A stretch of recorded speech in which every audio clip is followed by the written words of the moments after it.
नमस्कार, मेरा नाम डॉक्टर योगेंद्र भारद्वाज और आज हम इस वीडियो में डिस्कस करेंगे कि कोश निर्माण क्या होता है या कोश संपादन कैसे करते हैं।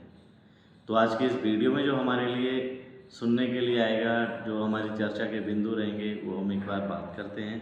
सबसे पहले कि कोश शब्द का जो अभिप्राय है, कोश शब्द किसे कहते हैं, कोश शब्द के पर्याय क्या हैं, भारत अथवा जो विश्व में कोश के लिए किन शब्दों का प्रयोग किया जाता है, उनकी बात करेंगे।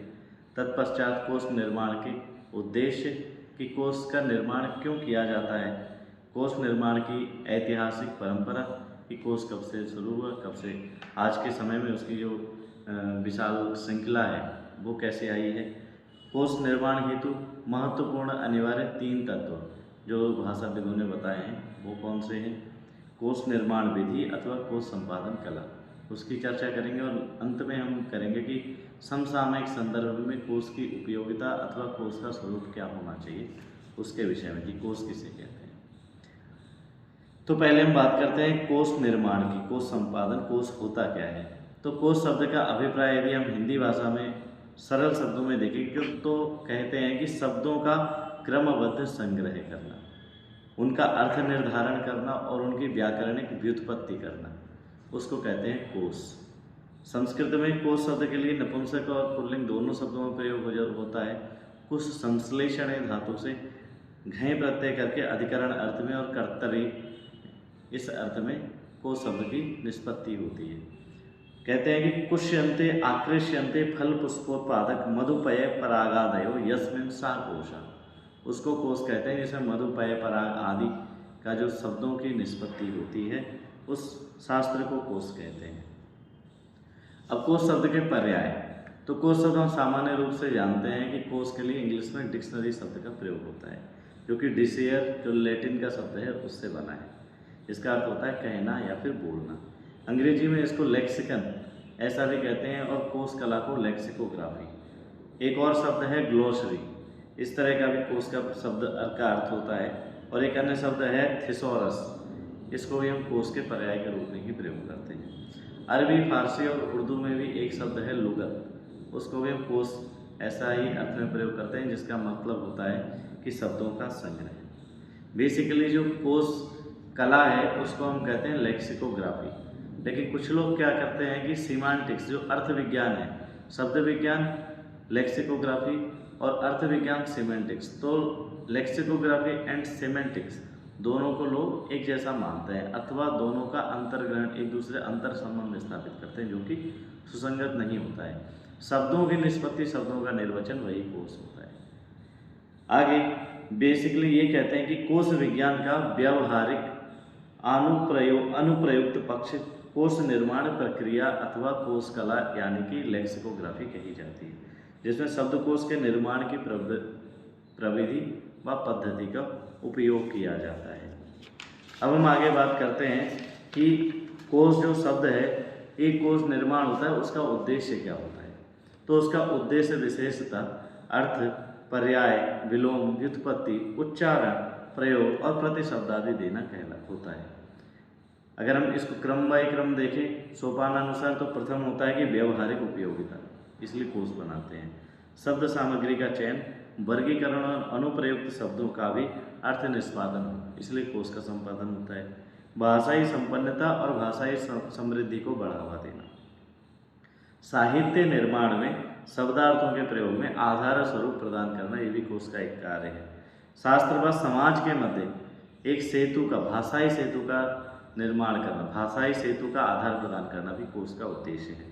लेक्सिकोग्राफी, लेक्सिकोलॉजी और सिमेंटिक्स की जानकारी देना अथवा उनमें अंतर दिखलाना, इसके भी कोश का एक उद्देश्य है। अथवा शब्दों व भाषा के मानकीकरण में योगदान देना, इसीलिए भी हम कोश का निर्माण करते हैं।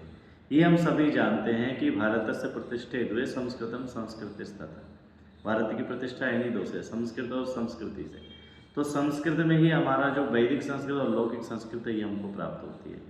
अगर हम वैदिक संस्कृत के हिसाब से देखें तो उसका प्रारंभिक कोश निघंटु प्राप्त होता है, यास के द्वारा प्रणीत जो निरुक्त है, निरुक्त में इन शब्दों की व्याख्या अथवा हम कहें कि प्रथम शब्दकोश जो होता है निघंटु था, जिसमें उन्होंने नाम, आख्यात, उपसर्ग, निपात इस तरह से उन्होंने 4 सत्वप्रधानानि नामानि, इस तरह से उपसर्ना निर्बद्धा उपसर्गा निरावृत्ति साकटायना, ऐसा उन्होंने बोला कि इस तरह से उन्होंने शब्द अर्थ पद उनके सबके उन्होंने विभाजन किए, ऋचाओं के उन्होंने अर्थ बताए, प्रत्यक्षीकृत परोक्षीकृत आध्यात्मिक या फिर देवों के, या फिर हम कह सकते हैं कि प्रत्येक अर्थ के, यह दूरंग गता होती सा गो के 70 से अधिक अर्थ हमें दिखाई देते हैं। उनके अनेक अन्य अर्थों में उनका निर्वचन कोशकार ने किया है।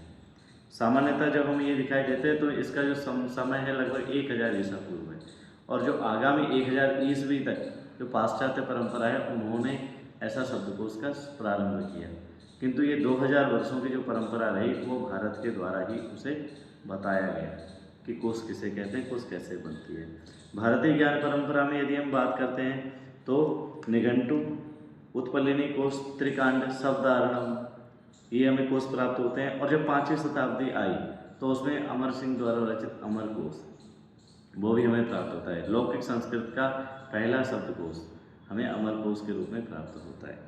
पाली में यदि बात करें तो महाव्युत्पत्ति कोश, अभिधम्म पदीपिका, प्राकृत में पाह्य लक्ष्मीमाला यानी कि प्राकृत लक्ष्मीमाला, और अपभ्रंश में देसी नाममाला, जिसके लेखक हेमचंद्र हैं, उन्होंने ऐसा इसका लेखन किया, ये हमें दिखाई देता है।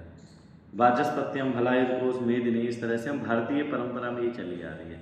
वहीं पाश्चात्य परंपरा में बात करें तो सैमुअल जॉनसन ने dictionary of English language, Oxford dictionary, Colin Munro की जो डिक्शनरी है, इंसाइक्लोपीडिया अमेरिका है, ब्रिटानिका है, इस तरह से विभिन्न कोश हमें प्राप्त होते हैं। तो ये एक ऐतिहासिकता है इसकी।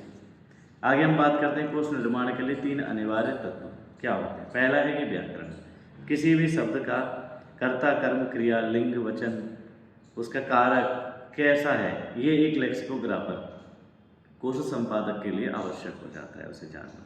मान लो गजा एक शब्द है तो गजा शब्द का मतलब होता है हाथी। अब हाथी पुल्लिंग है स्त्रीलिंग है ये बताना किस वचन का है, ये निर्वचन करना भी कोशकार का काम है। दूसरा है शब्दकोश, शब्दों का संग्रह करना। एक संपादक के लिए शब्दों का संग्रह एक जटिल चीज़ है, उसका शब्दार्थ का ज्ञान, उसके वर्तनी का प्रयोग कैसा होता है, विभिन्न शब्दों का ज्ञान, ये हम उसे चाहिए होता है। तीसरा है कि शब्द जान गया, व्याकरण जान गया तो आवश्यकता है उसके प्रयोग की, तो उनके प्रयोग की कला उसे आनी चाहिए।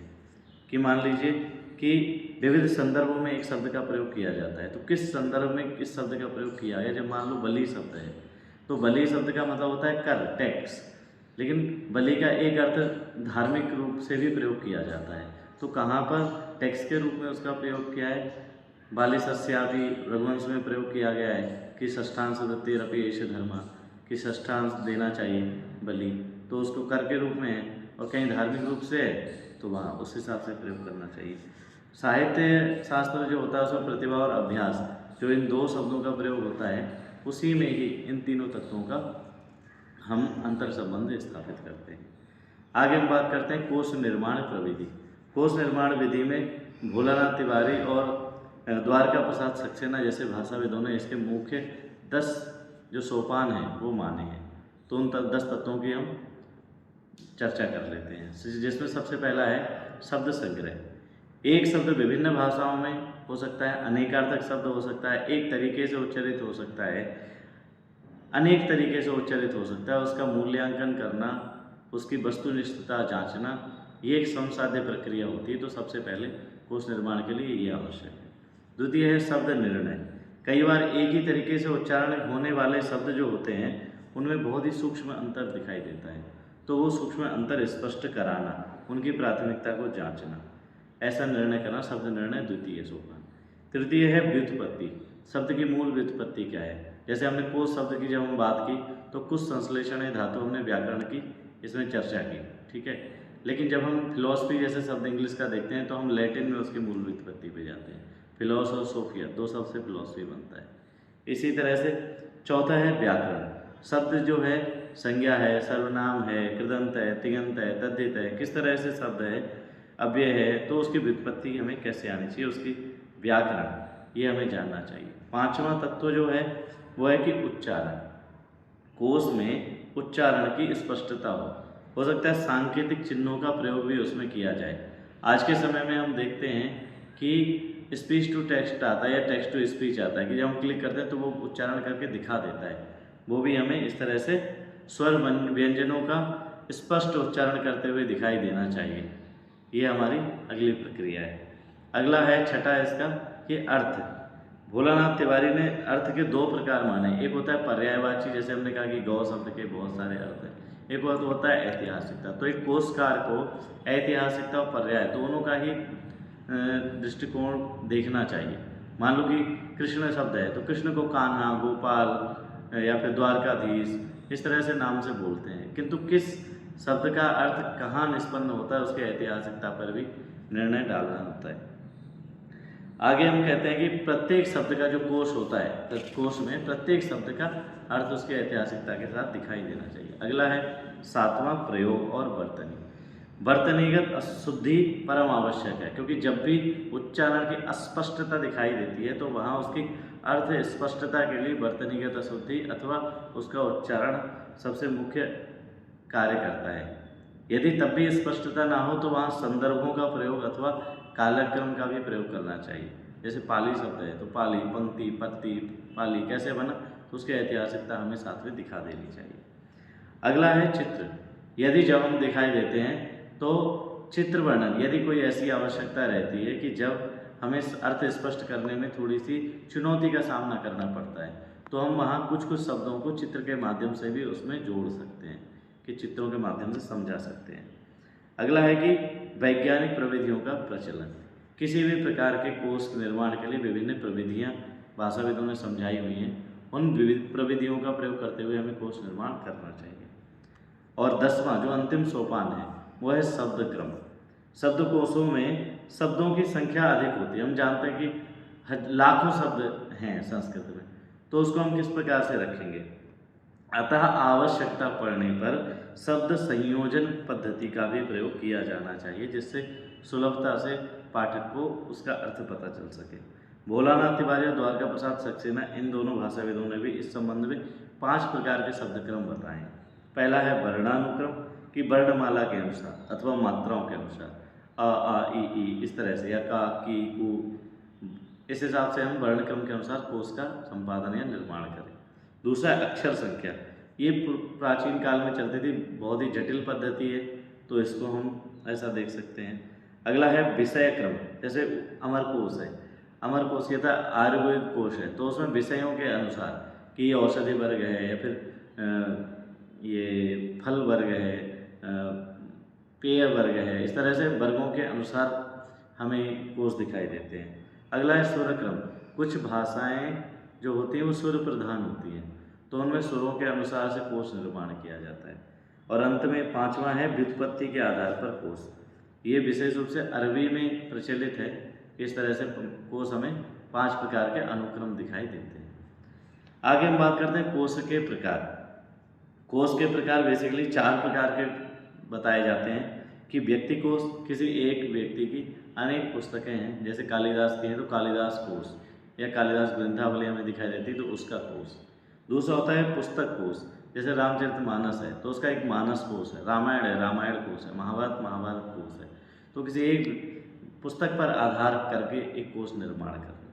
तीसरा है भाषाई कोश, कि किसी भाषा में एक भाषी है, द्विभाषी है, त्रिभाषी, बहुभाषी, Hindi to English, English Hindi Sanskrit, Hindi English Sanskrit Punjabi Urdu, बहुभाषी कोश ऐसा हमें दिखाई देता है।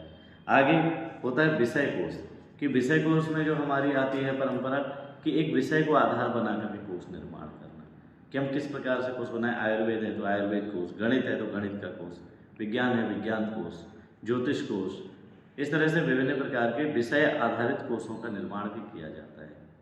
और अब हमारा जो अंतिम जो विषय था कि आज के संदर्भ में, चूँकि ये संगणक का युग है, ICT का युग है, तो ICT के युग में हमें कोश निर्माण ऐसे करना चाहिए जो फिजिकल रूप से भी हमें मिले और उसका एक डिजिटल रूप भी हमें दिखाई देना चाहिए, ताकि डिजिटाइजेशन उसके लिए बहुत ज़रूरी है। आज हर कोई व्यक्ति अपने साथ कोश की पुस्तक लेके नहीं चल सकता, लेकिन अपने मोबाइल में एक एप्लीकेशन के माध्यम से वो तुरंत उसका अर्थ समझ सके, निर्धारण कर सके, वो हमें दिखाई देता है। तो हमें इस तरफ से आगे बढ़ना चाहिए। और कैसे हम आगे बढ़ेंगे, ये हम धीरे धीरे जैसे हम कोश के क्षेत्र में चलेंगे, कोश निर्माण करेंगे, जब हम पहुँचेंगे तो उसमें हम उसको आगे बढ़ाते रहेंगे। ये परंपरा है। तो आज की वीडियो के लिए इतना ही।